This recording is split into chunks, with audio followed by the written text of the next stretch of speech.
Hi, and welcome to Heart-Centered Success. I'm your host, Diane Haworth, and today we're going to be talking about the second part of our two-part series, How to Be Love. Now, don't worry if you didn't see the first part. You can catch it on YouTube. You can connect to that through my website. It'll be in the credits today. So no worries at all. We're going to have a complete conversation, and you're really going to enjoy it. Help me welcome my guest. First of all, we have Liz Schiavone. Hi, Liz. She is the Providence Director of the National Council of Catholic Women, and I really appreciate the perspective that you bring to this. Thank you for inviting me back. Glad you came. And we have Dr. Suzanne Nixon. Suzanne is a holistic psychotherapist, and again, what a wonderful perspective you're bringing. Thank you so much. And my friend Melody Kraft. Hi, Melody. She is a soul navigator and also a fellow student of A Course in Miracles. And this is a perspective that I'm really interested in as we talk about the story we're going to discuss today. Thanks, and thank you for being back. Okay. Glad to be back. Thank you.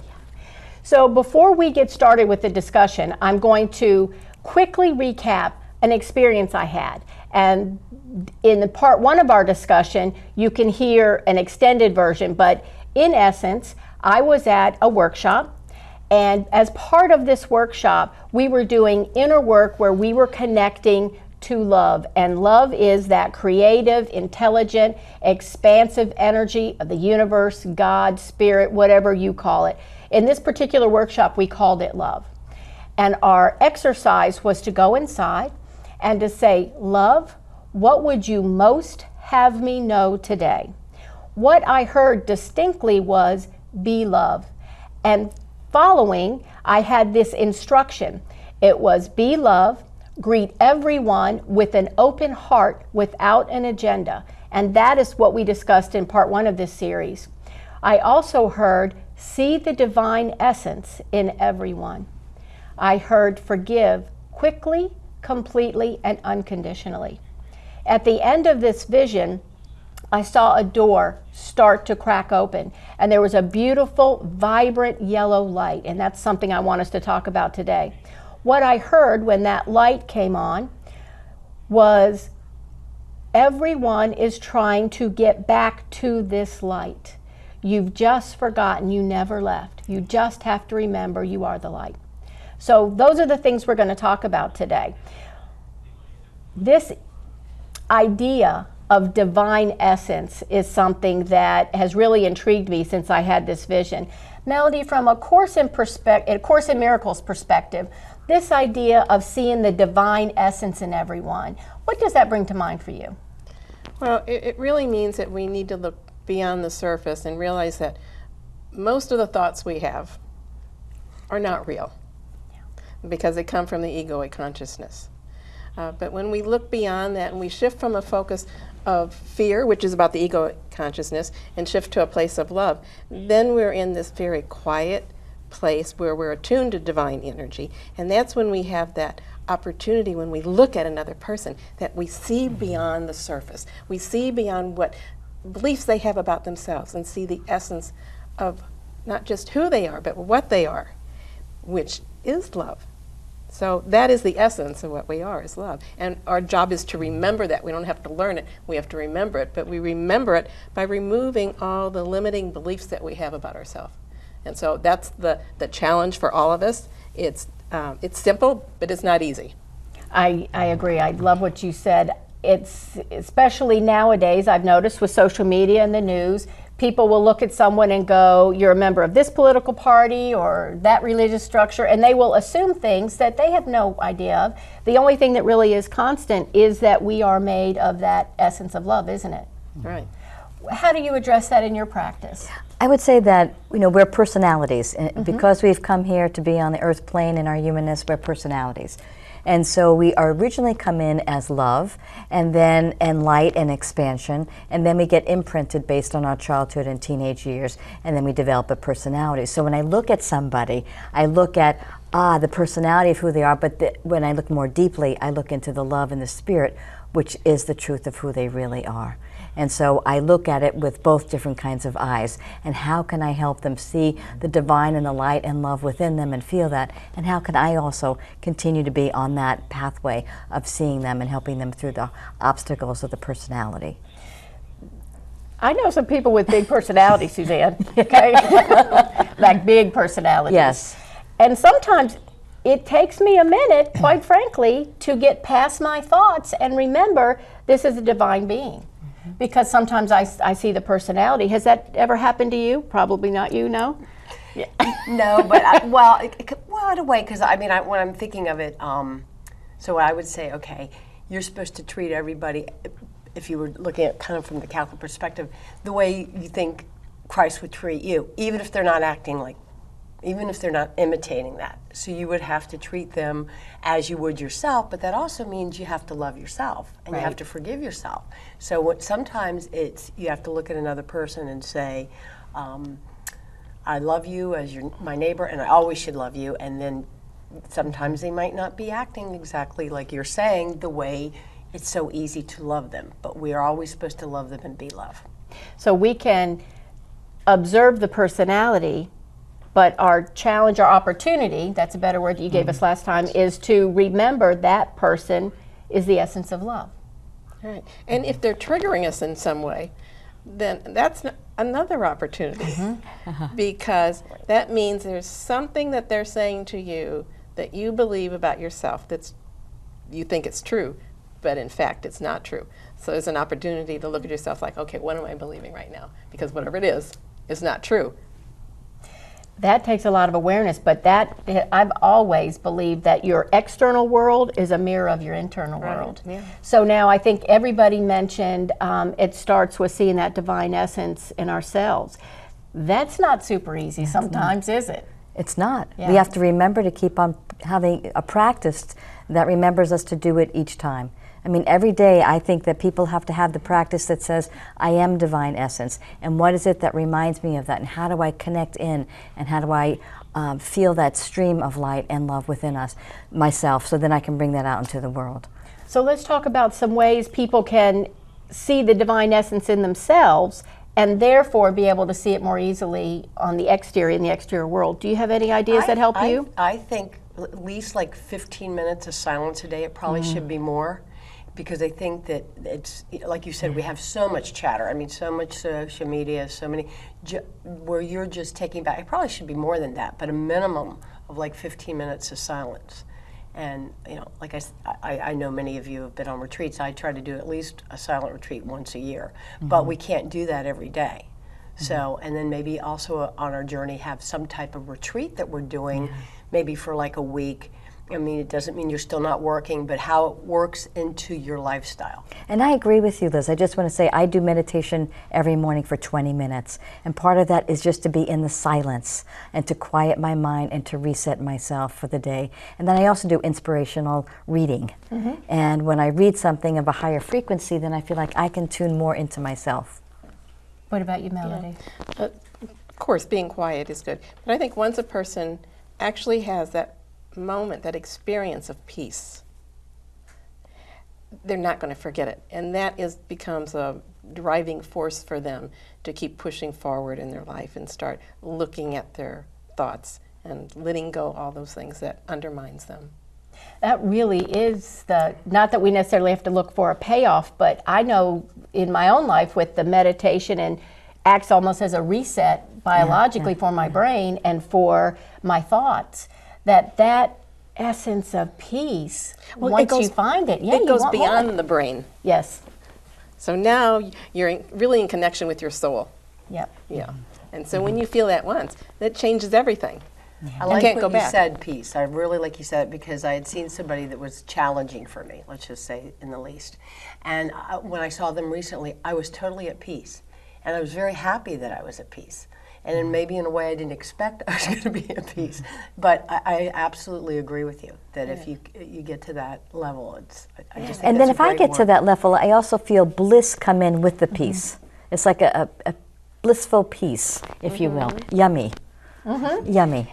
And I love that you said there was a personality that you had been around that challenged you, because we all have that, right? Lots of times we're married to them, they're in our family, we work with them. I mean, it could be somebody in the media. It doesn't make any difference where this teacher is, and it really is somebody that's here to teach you. So my question is, with your meditation and the work that you do, the second time you saw the personality and you experienced this peace, even if you wouldn't use these particular words, do you believe that you were better able to see this person as the divine essence? I think it's because I really try to work on my inner life, my interior life, sort of mental prayer. I really think that, like you were saying in the morning, that I think really helps me. So you need to figure out what helps you. And I definitely, like I said, I was surprised. But what it meant, which I like what you said, a lot of it's our growing, is what Melody said, is I know I need to keep going that way and keep doing the inner life, because the interior life helps me. If I don't do that, that's when I fall back and probably would be triggered by this person or somebody else. And isn't your interior life the true reality? It is. It totally is. I remember people that literally would walk into the room. This was many years ago, but I'll be honest, this person would walk in the room and I would just be mad. They didn't say a word. They never even looked at me, and I'm like, I know what you're thinking. And in my head, I had this whole scenario how I had been wronged, and this person literally just walked in the door and never did a thing. So and that's what helped me understand that everything was just up here. See how creative we are? Oh my gosh. Like a whole movie set in my head in 2 seconds. Yes. But when I could find that peace, and I love the fact that you feel it, it's not a mental thing, right? You feel the peace. Then it's, I literally can bless this person, be so thankful for the opportunities that they brought to my life for learning. And they were hard lessons, I'm not going to lie. But oh my gosh, did they contribute to the peace I feel now. But the other thing I need to do, again, given what's happening in our time, in our society nowadays, if I first connect to my peace and my love and my bliss, but then I see somebody else whose words or behaviors I cannot tolerate because they may be of harm or of destruction or of violence, what I then perceive in my mind is that they've disconnected from their interior essence of who they are, that the cord of their connection to their interior soulfulness is way out there, and that they have to be reined really back from their personality into their essence so they could be reminded again of who they really are. That helps me. Now that's an interesting point. That to me speaks to the part of my vision about you think you're separate from the light, right? We're not separate from the light. What I have come to understand, and I'll be real honest, it's an evolving process for me, is when I see someone that I don't agree with, that there is conflict in some way, a media personality or somebody in my own family, I do look inside first. That doesn't mean I let myself be abused or there isn't boundaries, because I happen to think that love is not weak. Love is very strong, but it is very inclusive. I can now tell the difference between this person being a divine being and their personality not acting in alignment. But I'm also looking to say, where am I not acting in alignment? I'm looking at myself. And one of the ways I do it, I love to meditate. I think I was on a show with you on meditation once. Meditation is absolutely a foundation of what I do. I like the affirmations. But one of the things I've started to do is actually mirror work. I will look at myself in a mirror, look in my own eyes, and then say the affirmations. You are divine love. When I see and accept it for myself, it's much easier for me to see and accept it for someone else. Have you all ever done mirror work? Have you done mirror work? No. I've done some of it. Really powerful, isn't it? Yeah. It is looking powerful. in your own eyes, to me, it's just a way to look into my soul. Yeah, And to remember who you are, going back to that. And to remember who you are. Who I really am. And everything else changes. It says that in the course, right? Everything changes, because I know this doesn't look like it did 10 years ago. It didn't look like it is 20 years ago. It's not going to look like it does 10 years from now. But that divine core is what never changes. And when I can remember that the person that has the personality that's triggered me, right, is at their core this divine essence, that really helps me navigate the world. What do you think about that? So when I'm triggered by something, it also reminds me that I actually believe this physical world is real. Oh, good point. And as the Course always reminds us, it's not. We've created this world out of our creative imagination so we would know what it feels like to be separate from God. Yeah. That is the perfect point. Recently, in the last year or so, many people have come to believe that everything on social media is real. No, it's not. No. Turns out a whole lot of it's not real. But many people would go to the mat going, oh no, I saw it, it has to be real. That to me was a wonderful way to realize that our thoughts, just like me being upset by the person that came into the room, it's just what our personality had us believe at the time. And when you're triggered like that, you can just ask yourself, okay, excuse me, why am I being triggered by this? It means I'm believing again something about myself that's not true. And then you can clear it out when you see what it is. Yep, that awareness. But that mirror piece, your external world being a mirror for you. If I see someone that I think, is not telling the truth in some way, then I will actually say to myself, is there somewhere I'm not being truthful in my life? And I can tell you where it is. It's when my husband said, hey, how much do you weigh? Okay, I didn't know him. I wasn't being truthful.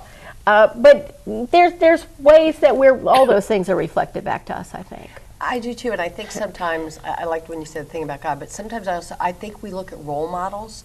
So like somebody like Mother Teresa that I'd shared with before, she's somebody that's a big role model to me because I think has humility. And I think sometimes it's kind of the humility that, we need to look at others and be forgiving and also be humble. And I just think she's a good person to look at it the way she lived her life, looking at everybody else and never, I'm not going to say never judge, but it was minimal compared to. And yeah, I love the word humility, and it reminds me that humility is trying to understand the other person and where they're coming from in that moment of their experience, and then to look at my internal reaction to that. To try to understand as much as I can. And generally they're coming from a place of fear, and that's why you're being triggered. Fear and power then. I mean, the basis is the fear, and then the fear can manifest into greed or to power or destruction. Yeah, it can manifest in many ways, fear, right, yeah. And all that's just part of their personality. Yeah. Because the personalities have been through heartaches and breakups and maybe financial issues and health scares, but it's not the essence of who we are.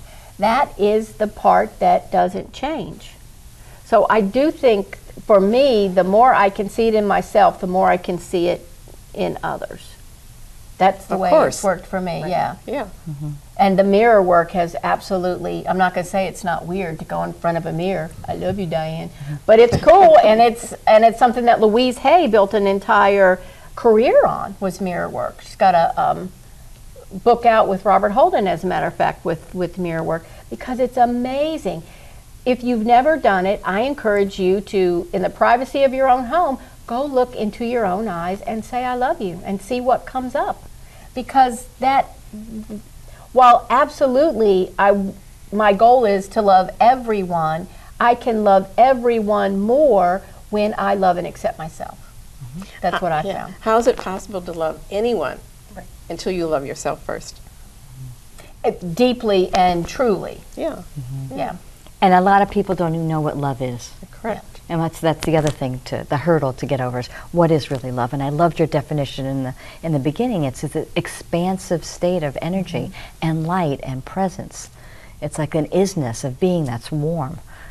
Isn't it interesting how, while the truth of love is constant, our understanding evolves? Because if you'd asked me when I was 16 what love was, it would not be anywhere near what I think it is now. And how that life experience that the personality goes through, and I think what you said several times, the being aware, that's where a lot of it starts, right? Being aware that I do want this peace. I do want to see the divine essence in others. I do want to bridge this chasm of separateness between me and the divine God. That, to me, that's important. Yeah. I mean, we tend to think of conflict in relationships with another person or with a group or with a tribe. But in truth, there's only one relationship, and that's our relationship with the divine. And however we perceive that, if we come from a place of fear, then we're going to project all those feelings of fear onto other physical beings. And so when we get clear about what we're really afraid of, we can make a shift to a higher level of consciousness. And we can start, letting go of fear and stepping into the energy of love and remembering, again, what we really are. I think this is really an important discussion to have, because people who are connected to their divine source do not hurt other people. That doesn't mean, as long as we have a personality, doesn't mean we don't make mistakes. Right. But if your intent is to be the presence of love, to live the love you are, right, that changes everything. So I think it's so important that we talk about this. So I like what you all brought up about being triggered. That leads us into forgiveness, right, which is a huge topic. I know in my family, it's like, well, I can forgive you because that was a little thing, but I'm not going to forgive you. This is the kind of the things I hear sometimes. And it's all the same, isn't it? And it all starts with you. Mm-hmm. Yeah. If you forgive yourself, then there's nothing toxic in you to project onto someone else. Right. So then you don't even really need to forgive anyone else, because you don't have any anger or resentment towards anyone. It's just not there. No. And so that's that instant forgiveness. But first we have to clear out our own stuff to get into that place where you forgive yourself for the things you've said or the things that you haven't said, you wish you would have said. Right. Yeah. It's where because that you compassion do comes what in. you know in the moment, and when you know better, you do better. When our kids were younger, it was usually Sundays, and I'm not going to say we did it every week, but that was our goal. We used to have them write down one thing that they liked about every one of their siblings. Oh, wow. So there was 5 of them. We'd go around, and and it was supposed to be brief. It wasn't like this essay or anything. But I think what it did is it got them to start thinking about the good. Not that they didn't, but it put it on their plate. And I don't even know where I came up. I'm sure I read it somewhere. But I just thought, I do think that helps. So sometimes I think if we just stop for a moment and think, oh, let's look at the good qualities in that person. Mm-hmm. I think you're right, but where it gets difficult, I think, for most people, and I'd love to hear what you all have to say, is if there's a family member that commits an act of violence on somebody, or somebody outside in the system commits an act of violence, then going into the self and saying, I forgive me for whatever it is very difficult to do. It's very difficult to do. So what kind of techniques does everybody use to be able to do that? I don't know what you would say. I wouldn't say that there's really any techniques. That's Or practices. A practice, just becoming more spiritually aware. Over time, you'll start shifting the way you think about yourself in life. And you'll start realizing when you see people really doing some horrific things, if you're reacting to it and getting sad about it, again, you're being triggered because you feel like, okay, this world really is real. And I know that's really hard for most people to wrap their heads around when I say this world is really an illusion and that we've created it. But when we realize that everyone calls circumstances into their life for a reason, it's for a lesson, that even when we see really horrific things, that it's there for a reason to move us forward. And that person then has a choice to learn from it or not and repeat it again.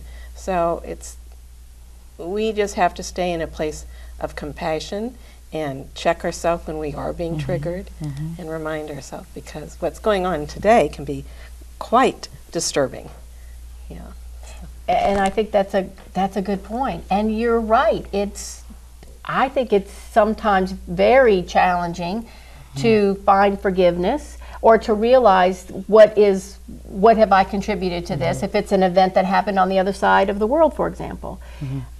However, one of the things that's helped me, I don't have a template for forgiveness, but I happen to believe grace plays a part. So I say, help me, I ask the Holy Spirit, help me see this differently. Help me see this differently. If someone has been hurt, go give aid, do whatever you're called to do.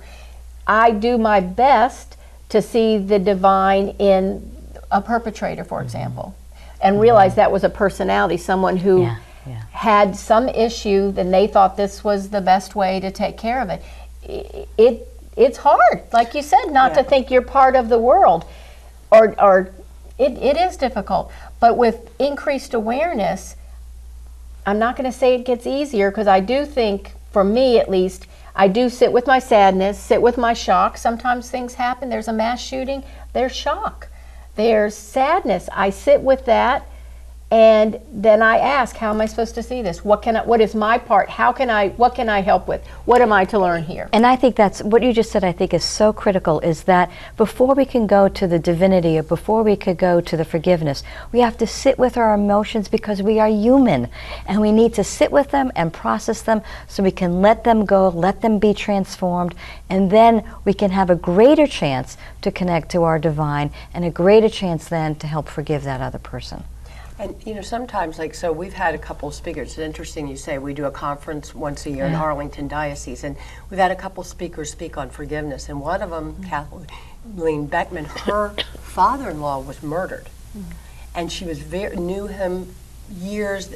She dated her husband when they were young, and she said it took her a while to actually, forgive. She did. But that is, I think, certain things, and I do think that then, like whether you have a spiritual director, whoever you're going to for advice or getting through it, it is because, like you said, you call on the Holy Spirit. But see, something like that's very difficult, I think, at times. And, and these things do happen. And to hear, like, somebody, it's their father-in-law, somebody, it was their son. But I do think sometimes looking around at the different opportunities to hear other people's story and how they did it. How they healed from it? Yes, how they healed from it, and how they forgave. Just not that you're not doing it yourself, but it might add another thing that will help you. I think you're right on. It's like a connecting resonance when we can feel that other people have gone through a similar experience. How did you process your emotions? And then how did you get to the place where you could forgive? I think that's a really important point. That's a wonderful example of an opportunity to forgive. But there's also things like suicide, something that's affected my family. So there's lots of blame going around. Why didn't you see this? Why didn't you see that? There are untold opportunities for forgiveness in our world, our individual world, our communities, and our extended world. We're seeing lots of opportunities in our country right now. But I think I really understand and hear what you're saying, that even some of the rhetoric, some of the horrific rhetoric in our minds that we hear on TV, we could think it's like that everywhere.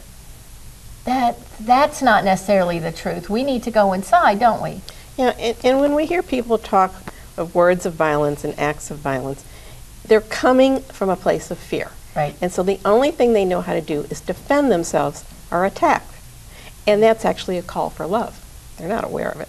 Absolutely. Yeah, and so when we recognize they're really coming from a place of deep pain, and they're acting out in really horrific ways. If we understand that, we can see beyond the surface of what's happening. Yeah, but I agree with you. They're coming from that place of deep pain and fear. But then if they share that voice with a big tribe of people who are going through the same kind of situation, then it creates a bigger emotional triggering for many people to see that's not one person, but a whole tribe of people that are buying into this false belief system, that are acting from this place of fear and not really showing the true reality of the divine self.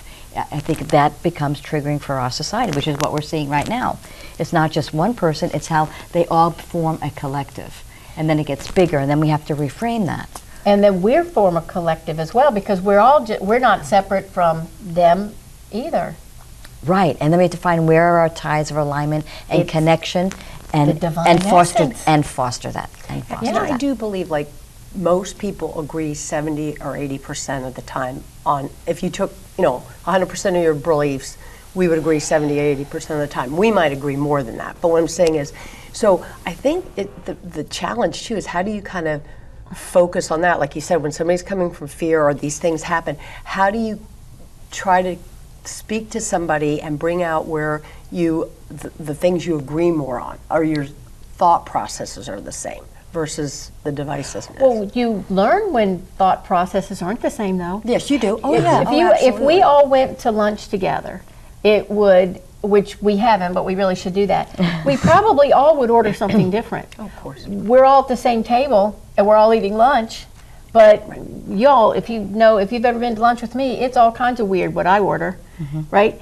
But there's always, to me, it's that divine essence that's the commonality. I don't have a problem speaking with someone that I might not agree with politically, because I'd want to know, well, why do you think that? What has led you to believe that? Because that's how you learn things. But it has to come from that common place of respect and love. And the more we talk about this, I just think it has to be better. I'm just feeling this pull. We have to keep talking about being the presence of love. Yeah, and Abraham speaks about, you know, through Esther Hicks, Abraham speaks about the contrast, that we learn from the contrast, the polarity. And then the famous psychiatrist Marion Woodman said, holding the tension of the polarity is difficult for our human experience, but from that we begin to grow and then transform it into the spiritual experience. Although I would never consciously hope anybody lived through a horrific tragedy, I can say in my own family, we've lived through quite a few. And as horrible as it was, the outpouring of love and support that we got, the growth that occurred for us and other people that said, you know, through this thing that happened to you all, we grew a different way. That's why my go-to is Holy Spirit. Show me. Just show me what to do. And that's an example within every loss, there's a gift. I know when you're going through it, sure doesn't feel like it. But you reach a point when you can look back and you realize that there was a gift in it for you. And sometimes it takes years. It was 5 years this week, actually, since my dad's death. And, you know, that was very traumatic for me. You and I knew each other then.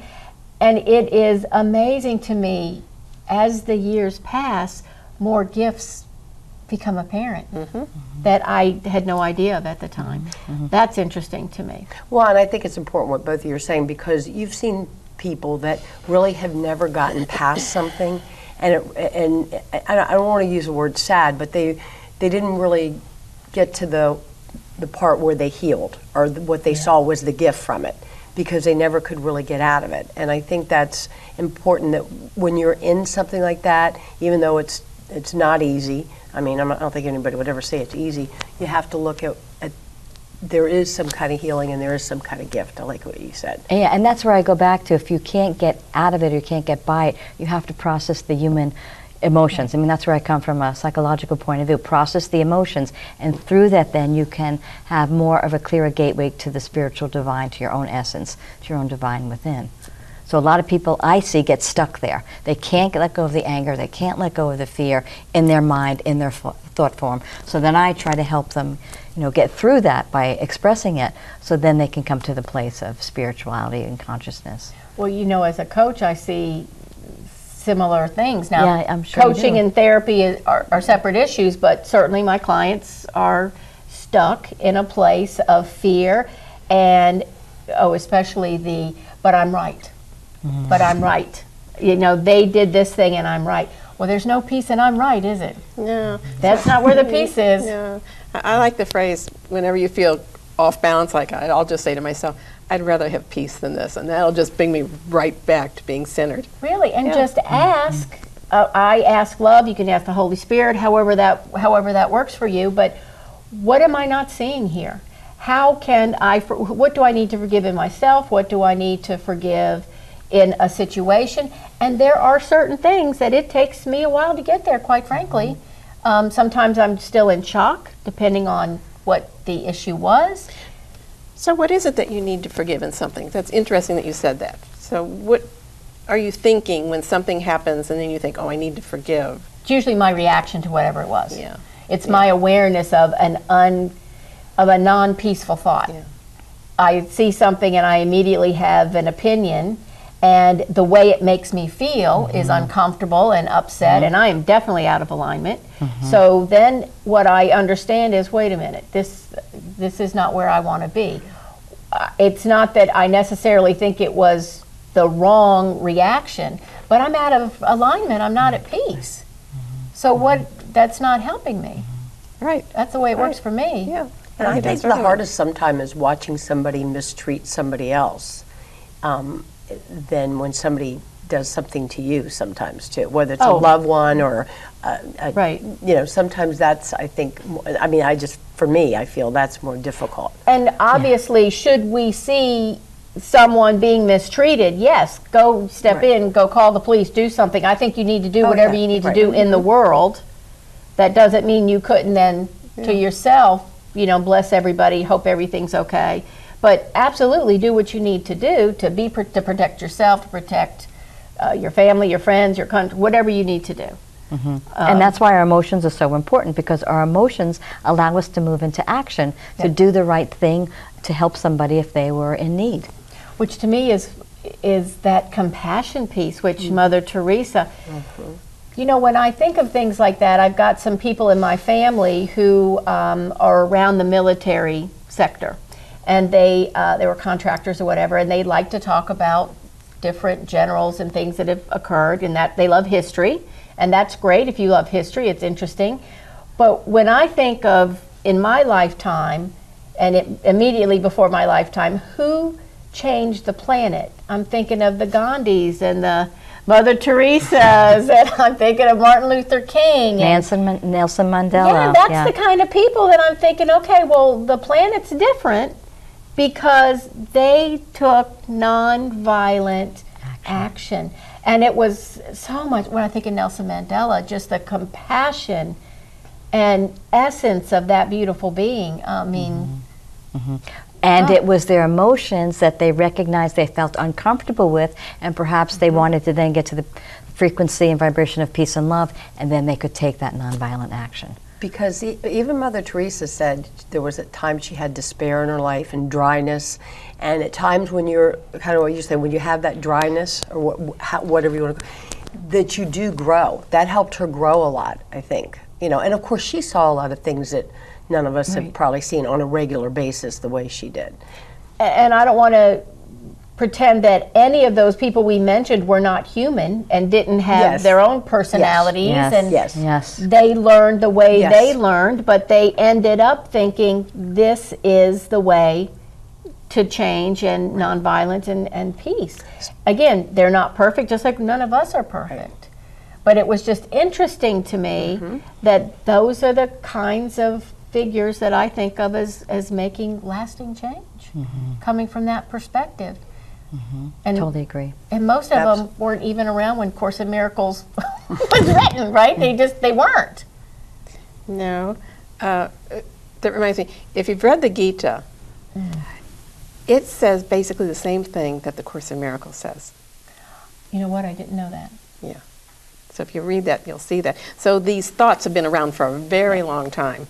And I've thought about how Yogananda, his path, because he was very spiritual. Right. Okay. And he lived during a time that in India, when Gandhi was dealing with the British and all this turbulence around him. And yet none of that had an impact on his life because he was so focused on being aligned with divine energy.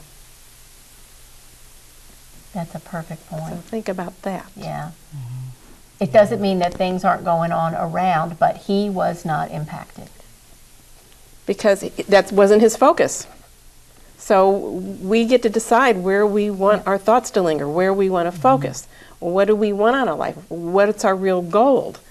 Do we want to become embedded with the madness in this world, or do we want to just really focus on ourselves in moving forward and releasing all the things that are false about ourselves? And staying in the flow of love as much as possible. I tend to think, for me, my goal is to stay in that flow of love as much as possible, moment by moment, while I'm on this earth plane, which means driving in traffic, right? Dealing with an almost 2-year-old grandson who is hungry and doesn't want to go down for a nap, and all those things that we have to do. But I have to say, the more I am in that peaceful place because I've done my mirror work, I've meditated, I've journaled. That's another way that works for me really well. I will. There are people in my family that will say, "Well, this person doesn't act that way around you." No, I just thought about that right now, and I don't expect them to act a certain way, to have their personality flare up. Right. I think that's what we'll use now in my family: personality flare up. I like that. I like that a lot. Yeah. And I think also sometimes being in community. So so going to church, or if you go to church, whatever you do. But like when I go to the particular church you go to, you're in community there. You're in community, and many different things we do. Sterling Women, right? And I do think that's important because we do want to also help each other on our journey.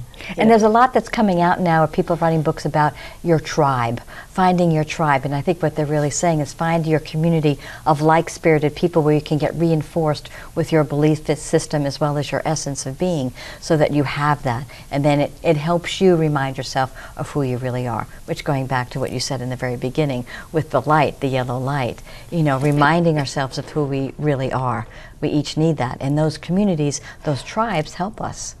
I like the idea of being drawn to certain areas of study, like that's how I met you, as Course in Miracles. I'm thinking for me, the tribe is more, it's everybody. I might meet with this neighborhood in the tribe. But I like the idea of, that's one of the reasons I wanted all of you here. I wanted to hear your perspective. I wanted to hear, if I stay too tightly in just one group, I may not hear the variety that I might be interested in. Yeah, and I didn't mean to imply that. I think you're really right on, but you're really a very expanded, conscious, spirited woman. So for people that are just starting out on this path, sometimes finding that tribe, even though it may Like be a mentor. selector, is the mentor to help them get into that vibration before they can expand to and seeing everybody as their tribe. I do love the idea that there's so many resources available now, right? In the morning when I'm getting ready, I can go to YouTube and listen to Wayne Dyer, or Louise Hay, or Eckhart Tolle, or anybody I want for free. Or you can go to the library. So that's, to me, a way that you infuse that kind of energy. And I think when you say indifferent, because I tend to be that way too, and I know I shared this last time, but I was not raised Catholic. I didn't even convert to after all the kids were born. I wasn't, we were married in a Catholic church, but I was not ever, that was not the intention. It's not like my husband ever said you had to be Catholic. So it was just something that I thought would get me best to heaven, whatever you want to call it. But it was my route, but therefore I don't believe that other people don't get there. I believe there's different paths for people, Different and I think, and sometimes people, what gets you there? Like I look at a Mother Teresa, or you brought up opportunity last time. I talked a little bit about Saint Therese. Does a lot with opportunity. She's really good at it. I'm trying to be good at it, but things like that. So I think you're right, and it's what you believe and what you're brought to be, and who you're around, and how do you grow from those people too. And I like the journaling. I try to do the things I'm grateful for every day, but I've decided it's very hard for me to do it every day, so I do it once a week. And maybe it won't be, or maybe I do it 5 days and then I go 10. But I know I want to do it on a regular basis, but I know that saying every day is not going to work. Not going to work for you. Well, I think one of the main reasons I wanted to start this show actually is because I'm just curious about what do you think and what do you think, and I think that curiosity, that heartfelt curiosity helps me look at some things and I go, nope, I'm not so interested in that. And then I get drawn. It's almost like a magnet. It's when I allow, I should say, love to pull me toward my next growth opportunity. That's what happens. Staying as much as I can. You use the word, the term vibration, right? I know my vibration feels very different when I'm upset, when I'm happy, when I'm at peace. I know I like that peace, happy vibration a lot more than I like the mad and upset and stressed vibration, right? But being curious helped lead me to meditation. I love that word. I love that word, curious. And it reminds me of, we always use the word self-awareness, but another word to use is let's be curious about this and what's happening right now. And let's kind of be with this and process that or understand it or find out more about ourselves through our curiosity. I think that's great. And I also think it is actually one of the qualities of emotional intelligence, is people that can be more curious have more emotional intelligence. Even when we're talking about these horrific events. Be curious about how can I learn and grow here? How can I be of service? Right. What does this mean? What's being reflected to me? You just look at it from every perspective. The whole forgiveness thing, I was curious because I had a lot of forgiving that I needed to do. And at first, I thought it was all you people that I needed to forgive. And then I realized, no, it was kind of here I needed to work on. But all that came from just being curious. Even the fact that, I had this vision, which lots of people do. Spirit talks to everybody all the time. They just do. It's not that unusual. This happened to be a real specific way for me, and I think part of it was to be able to help have this conversation. But it was really about being curious. Well, how can we be love? And forgiveness is part of that. In the last few minutes, I also want to talk about that light. It was almost overwhelming to me when it occurred, because when you go back and listen to part one of our discussion, a lot of what occurred was around my grandson, and I realized that when I was looking at that light, the love I feel for him is such a tiny bit of the love that's available for all of us, that is all of us, that is the all. It was literally overwhelming, and I started to cry. That idea of people feeling separate from the light, which is just the way it appeared to me, God, Christ, however you want it to be, that to me is where that fear, that loathing, that destructive thoughts come from, is when you're feeling separate from the light. Mm-hmm. Right. So what are some of the ways that we can help our people watching this not only realize they are the light, but what are some practical steps that we can suggest they go through to help understand that they're part of the light? Who's got an idea? Well, to step into your intuitive ability, because that's always going to take you to the next step. And don't be afraid of it. You can still be afraid of it, but do it anyway. Do it anyway, because when you are feeling that nudged, your intuition is talking to you to move forward, and your logical mind is going to say, "Oh no, you don't want to do that," And just recognize that that's its job. It's the ego's job to keep you stuck. But step into that intuitive nudging, because what's going to happen is you're going to see results from that, and they're always going to be good because it's taking you to the next step. And that's going to give you confirmation.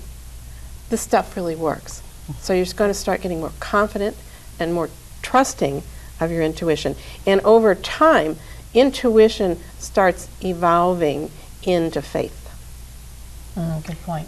And I think kind of sort of maybe what you're saying, and mine is kind of steps in the journey are the journey. Mm-hmm. So you might be, and I shared I follow Teresa Vavel, who kind of took the long and winding road, but probably much further down the road than I was. But that sometimes you go forward and something will set you back, and you have to then focus, and that's when I'm making sure I try to do more silent, or whatever works for the person, my interior life, my mental prayer, things like that. But steps in the journey are the journey, and sometimes you're not going forward. I mean, you should be, but sometimes you might have to take that moment and get yourself redirected. Well, it just means there's more lessons to learn. So if something comes up, an obstacle, it just means, oh, okay, here's another thought I'm believing about myself that's not true. And here's an opportunity to clear it out. So when we're feeling that stuff, it's like, okay, that's the time we want to start reflecting. What am I thinking? What am I believing that's not true? And then once we identify it, and it's that feeling, that recognition that, oh, I'm really believing something that's not true, that immediately releases that energy from your body. And then you start taking the next step, then the next step. And for some people that are just really on the beginning of this pathway, that even when you say intuition, and I agree with you, that is a pathway to remind ourselves or step into the light. For some people, they don't know quite what that means. A very easy practice is in the morning, go on your screen and look at images of light. Look at YouTube videos of the northern lights. Look at something that has light, forest scenes where the light's coming in the morning sun. That can just help us being again in the visual of looking at what light is and then reminding ourselves that that is really who we are in our basic cellular essence. And I think that can be really helpful for people. And it's simple. It's a good way to start. I agree. I also love the idea of starting with the intuition and realizing that everybody has it. People who will say to me, no, I don't believe in that stuff, will 15 minutes later say, well, I just made this big business deal because I had a gut feeling it was the right thing to do. Hello, that's what it is. Yeah, it's the voice of your soul talking We've to heard you. women's intuition, right? I mean, that's that's like a phrase that's said. But men have yeah, it absolutely, too, but I'm and just saying- animals have it. I mean, it's in us. So to honor that and to learn from it, and to go back to the curiosity thing, I think that one of the things to do too, if you really want to understand how to be the presence of love, find a community. With you, it's the Catholic Church. For us, it's the Course in Miracles. With the energy work, whatever it is, and instead of maybe looking at this for 2 weeks and this for 30 seconds and this for a day or two, go deep. Go deep and really understand. I think that all paths will eventually get you there, but ones that help you understand the truth about divine love, that essence. Would you agree? Yeah. I mean, I think it's like, I would say my biggest thing is trying to figure out what's God's will's for me, not Liz's will. It might not be the same thing. So it's the same, what does God want me to do, and how am I going to get there? What's the path I should be taking? And that's what you're saying. You said divine presence, however you describe it. And there are many paths. And there are, one of my best friends is Jewish. So, and she was, she is one of the godparents, but I mean, she's not the Christian godparent, obviously, but she is really important that if something happened to our children when she was younger, when we were younger, that I would want her in the life because I know that she would do the right thing or do what versus, and sometimes people just think that's unusual, but You're just honoring her path. Yeah. Honoring her And path. she would be somebody that would help take care of our children when, because we had 5 and we had concerns that if something happened, we could see them dividing them up, So wow, you saw the divine essence in this woman. Because Yeah. this had to be some special spirit that would take 5 children. Right. Oh, and she was, Yeah.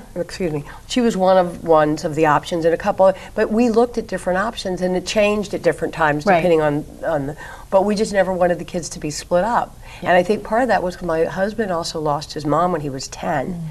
So it was kind of a thought process that, there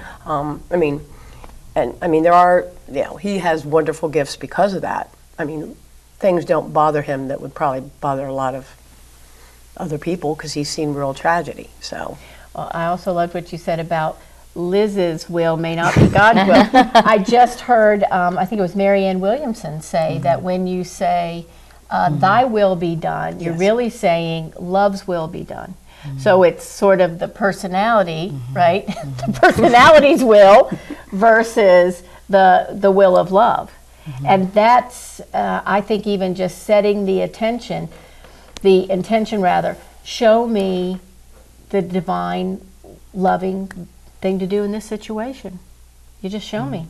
And just quiet yourself or however it works, but connect to that loving source that we all have and just ask, what is the most loving thing to do here? I love that question. I love that question. What is the most loving thing to do here? What does love look like here? Or the one that started this whole thing, love, what would you most have me know today? That is something I learned from my mentor, Dr. Robert Holden, and it's one that I do every day. What would you have me know today? And sometimes I'm pretty surprised by what I'm told, because sometimes it's really just calm down. Just calm down. Because love already knows. It's intelligent. That's what I think people forget. Love is intelligent. We're amazing creatures. When you think of everything that's going on, the structures, the fact that we're being broadcast right now, that's amazing. There is an intelligence that orchestrated all of that. Why couldn't it figure out what to do with your kids, or what to have for dinner, or how to lose 5 pounds? I mean, why couldn't it do that? Do you know what I mean? Of course it can. Of course it can. Anything we want to leave our audience with before we say goodbye today? Anything else you'd like to say on how to be love? That you already are love. How to remember you are loved. Thank you. Yes. All we have to do is remember it.